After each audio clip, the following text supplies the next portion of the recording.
Hey, welcome to my channel, where we dig into what life was like in the ancient world. When discussing ancient civilizations, the topic of Atlantis has mesmerized people for centuries. Many of these people have spent their entire lives searching for it, but they didn't need to. Yes, it was real, and the Bible actually shows us what and where it actually was. That is, if you know where to look. Sure, it sank beneath the ocean thousands of years ago, but it did rise again shortly after that. Let's start with Plato's description as a jumping off point, because that's where most people's knowledge of Atlantis comes from, and sadly, that's usually where their knowledge ends. Unless their mind's been warped by some derivative of Edgar Case's work. It's not related at all, though. The entire account of Atlantis comes from two accounts written around 360 BC by Plato, who was detailing the account that his great-grandfather had told him, and doing it all from memory, so a lot of the details may be off or falsely remembered. Some say these writings were entirely fiction or just morality tales, but it is written in a style that suggests it was meant to be a historical document. Besides this, it's stated that Solon even said that it was true, as is recorded.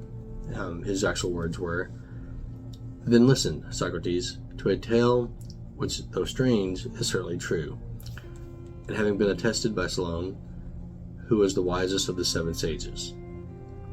He is a relative and a dear friend of my great-grandfather, Andropides, as he himself says in many passages of his poems.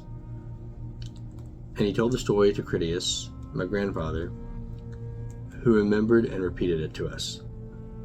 So let's look at the setting first. The account claims that 300 years before Plato, so we're at 660 BC, an Athenian statesman named Solon was speaking to an Egyptian priest, who told him the story originally. Fun fact, this priest told Solon that the Greeks, "There is not an old man among you."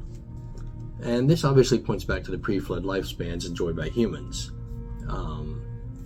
Go ahead and post in the comments right now if you know what the longest human life ever was and how long he lived. As an Egyptian priest, this man would have had access to all kinds of records and the ability to read and write, and could take place in diplomatic meetings, such as meeting with a Greek person. So all this checks out so far. Now the date is in question, as it's currently recorded as around 9,000 years prior to Solon's meeting with the priest when the account takes place. But there is a strong likelihood that this was a misunderstanding when the date was translated from the ancient Egyptian to Greek. To be fair, the ancient Egyptian characters for hundreds do look very similar to their counterparts for thousands, so I can see how this is an easy mistake to make.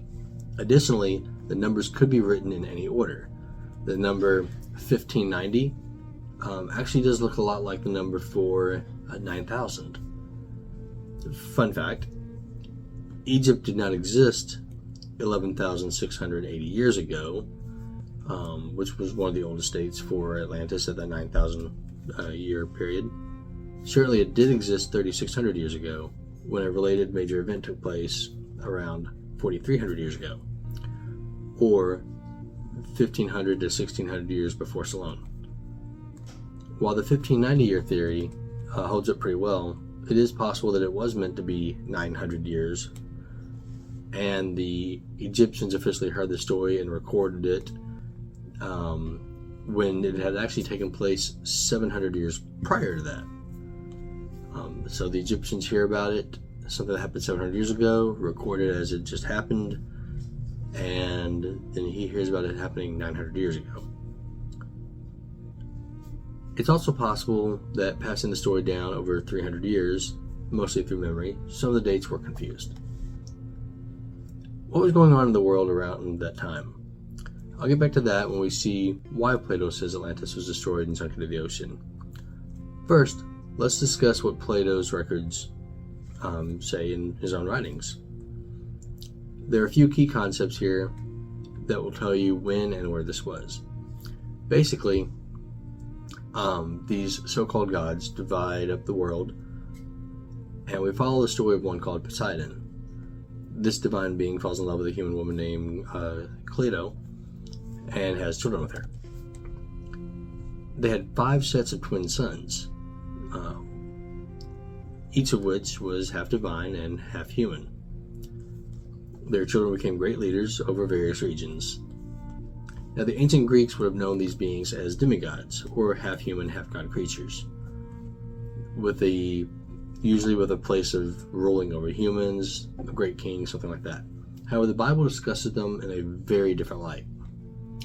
In the book of Enoch, and to a lesser extent in the book of Genesis, we see fallen angels reject their roles as servants to the one true God, and assume the roles of false gods themselves, to be worshipped by humans, and even mating with and having children with humans. These children are far more intelligent, but also more brutal than humans. On top of that, they're giants, which we know as the Nephilim. Poseidon was the Greek name of a fallen angel who was produced by the Nephilim by interbreeding with human women. The Nephilim children go on to rule over humans in many areas of the pre-flood world. They basically ran the entire planet in this time period. So, speaking of that flood, what do we see? God creates land and people.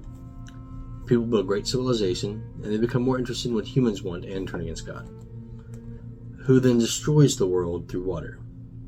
And yes, I do believe that a populist democracy is nowhere near as good as a theocratic or theonomic style, where we basically replace the laws of a nation with the laws of God. Anyway, the account of Plato shows a God creating land and then people, and those people anger God, who destroys the continent beneath the waves. Now, in both of these accounts, a small number of survivors reach land that happens to be near Egypt. The book of Genesis states that these mountains were in a region called Ararat. A lot of people mistakenly believe the mountain was called Mount Ararat. That is not the case. That is a mistranslation. Ararat was a region that had mountains in it, and the ark landed somewhere in that region, which is now called Turkey. And and Plato's account shows that they land near Egypt. Of course, Turkey is near that, so that checks out. Same story. The city of Atlantis is said to have flashed with red lights and magical metal called orichalcum, while the ark was said to have been lit by a stone called Zohar. Metal and gemstones are very different, right? Not really. What a lot of people don't realize is sapphire, which is what the screen on my cell phone is made out of, is simply another form of aluminum, or aluminum oxide technically. As for lighting, perhaps it was a piezoelectric effect with mild radioactivity combined with phosphorus quality that could emit light in a seemingly magical way to the ancient world. The Critias also mentions an agreement between regions of Atlantis, stating that an attack on one is an attack on all, and they would not attack each other. So basically ancient NATO. Yes, the regions of Atlantis had a similar structure to the North Atlantic Treaty Organization. Atlantic, let that sink in. As in the days of Noah, right? In the book of Genesis, we see an entire world coming together against God, and immediately before languages become confused and people are separated. So sometime after this flood, the building of a tower, which I'll get to in another story. The tower is not the problem. One of the largest buildings in the world right now, the Burj Khalifa, now stands roughly where the Tower of Babel was. And that tower, forget how tall it is, but the Tower of Babel, the actual designs for it showed it's supposed to be around 380 feet, which is a little shorter than a 40-story building. It's not that big. But for the ancient world, mud brick, that's actually very impressive. But the actual problem was the conspiring of humans against God. That was the issue. Other documents I've read, these are not actually in the Bible, but they indicate that humans were building the tower for various reasons. In Genesis, it is claimed or is shown that they wanted to try to build a tower to escape the floodwaters. But keep in mind, the global flood was taller than the highest mountain, and this tower was 380 feet. I don't know how deep the oceans are specifically, or how tall the tallest mountains are specifically, but I'm assuming they are much taller than 380 feet. So Plato then recounts how there were many kinds of plants growing all over the world. That was that was a given. There were plants everywhere. But there was a special grove of Poseidon. It was called the Grove of Poseidon, and it was not to be violated by humans.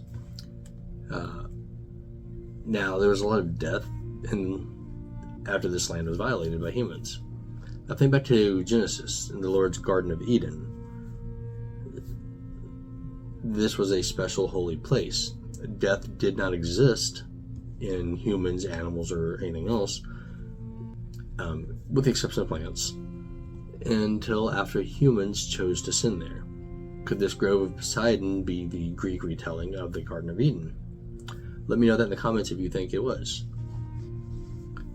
There are a number of other similarities, including the six-winged horses, which their gods supposedly had, pulling chariots, to the six-winged seraphim and the is a fiery serpent-like creature, but it had 6 wings, and it accompanied the thrones of God, which are a type of angel with a wheel-like structure called an ophanim. These creatures could simply be either mistranslated or misinterpreted or analogized into the Greek language as the six-winged horses pulling a chariot. Kind of the same concept, really. So if these fallen angels were the false gods worshipped in the pre-flood world, why all the Greek names? Well, that's simple. For the same reason that we call the settlers of the 13 colonies of America Americans. They were actually British. They were not American. They were British. There was a British colony. We are projecting Americanness on the British settlers, the way the world of thousands of years ago were shown to be very Greek in a story told by a Greek man. You'll actually see this in modern religions, actually. Within Islam, it is taught that Moses was a Muslim. And a Jewish person would say he was Jewish. And he kind of predated all that, really. So neither one of those titles really applies. So, yeah. The truth is, in a pre-Hebraic culture that was surrounded by a hybrid culture of Nephilim ruling over humans, carrying out the rule and will of fallen angels on earth, that sounds terrible. If it helps, you can think of this pre-Hebraic culture surrounded by the more technologically advanced culture as like the Amish of today. They are a small group of people that loves God and stays apart from the rest of the world. Now, one thing that could be brought up is that level of technology. What level of technology did the Atlanteans or pre-flood people have? Well, technology is actually driven by population density. So let's say you have a small village, you need to grow crops. After a while, you need a larger field to supply the cities. Then you need wheels to carry that food. And as time goes on, you'll eventually need horse-drawn carriages. And then eventually you will upgrade to some kind of steam power or other powered vehicle. And eventually you need satellites, GPS, roads, communications networks, all kinds of stuff. And it all has to do with what the population density is. If you notice, more sparsely populated countries have much lower level of technology, and much more densely packed cities and packed countries have much higher levels of technology. It's one is related to the other. So if you go through the Bible and look at how long they lived and how many children they had and what these generations were, you'll actually come up to, at the time of the flood, a population density on Earth of roughly the same as the 1980s. And consider that in the 1980s, humans had already put satellites into space, gone to the moon, developed nuclear weapons. Nuclear weapons are actually shown in various other texts throughout the world. There's evidence that one was detonated over 4,500 years ago in India. And there are a number of references to large flying metal objects using light-based weapons in various cultures, like a modern airplane with laser-powered weaponry. But anyway, back to Atlantis specifically. Many people who search for Atlantis go the route of looking for cultures who worshipped bulls or sacrificed bulls on altars. But this is really a waste of everybody's time. Every culture was either worshipping or sacrificing bulls on an altar, especially in that area. Yeah. So let's go back to the world being destroyed by water. 4,300 years ago, something big happened. The Great Flood, which is recorded in the book of Genesis. God tells us in the book of Genesis that the world was full of evil and had to be cleansed. The book of Enoch actually shows us that the world was full of half human, half divine creatures, which are mentioned in Genesis and other books of the Bible. But Enoch shows them a lot more. But all of this is through a Jewish perspective, and keep in mind that Judaism did not exist in the time of Noah. Now, like, for example, Noah was basically not religious, he just knew God, which is kind of the way it's all supposed to work. Now, Plato's works, the Timaeus and the Critias, show us the exact same story through a Greek lens of a time before Greeks existed. The events in question do concern the ancestors of the Jews and Greeks alike, as we are all one people who come through the line of Noah. So that's all in the ancient past. Where's Atlantis now? Well, I believe that the sunken continent of Atlantis is what we now call Pangea. It's all of the landmass of the Earth in one single supercontinent. Consider how all the continents fit together like a puzzle. I'm sure you probably learned this in elementary school. Plate tectonics and everything. But what actually damaged the plates? Why did they break apart? It's likely that it was damaged when the flood took place, where all the water came up from the original Euphrates River. Keep in mind, the river called the Euphrates now is not actually the original Euphrates River, as a global flood would reshape the entire surface of the planet. And the original Euphrates River, from the research I've been able to do, I believe is part of the Atlantic Ocean. Consider how some of the fallen angels are imprisoned in an unreachable place at the bottom of the Euphrates River, according to the Bible, pre-flood. This unreachable place at the bottom of the Euphrates River, the original Euphrates River, as time goes on, that river grew quite a bit, as I'll get to in a moment. This unreachable place is what we now call the Puerto Rico Trench, which is in the Atlantic Ocean. I believe that the Atlantic Ocean is actually the largest river on the now resurfaced continent of what was called Atlantis and is now Pangea. But now it's actually split into multiple continents, and that river has gone into an ocean. So in a way, I'm actually recording this video from Atlantis. And that's where you're also listening to it, no matter where you're at, assuming you're on Earth. If you're on the space station, that's cool. Let me know in the comments where you all are at. So with that settled, we have to see that God may have used the flood to wipe out all life on Earth, including the Nephilim, who were stronger, smarter, larger than humans. God wiped them out and prevented any more of them from being created. And then they appear after the flood. How is this? So there's an ancient Mesopotamian text that actually might hold some answers. In the flood story of the Epic of Gilgamesh, which is one of the most famous and well preserved parts of that epic.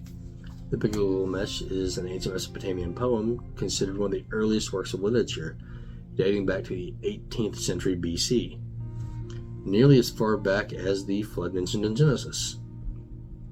So in the story, the protagonist is a man named Gilgamesh, the legendary king of Uruk, who embarks on a quest for immortality after the death of his friend Enkidu. Gilgamesh seeks out the council of, and forgive me, I cannot pronounce his name, Napishim, who had been granted immortality by the gods. This man, whose name I cannot pronounce very well, it's Utnapishtim. So he tells Gilgamesh the tale of a great flood. The gods decide to send to wipe out humanity. The gods decide to come down due to humanity's noise and disobedience.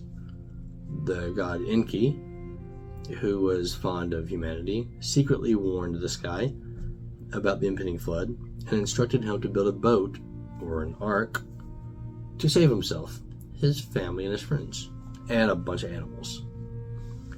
So he follows the instructions and loads the boat with his family, skilled craftsmen, and various animals. Now, he actually had to go out and get these animals, though. As the floodwaters rise, the boat floats for 6 days and nights until the storm subsides.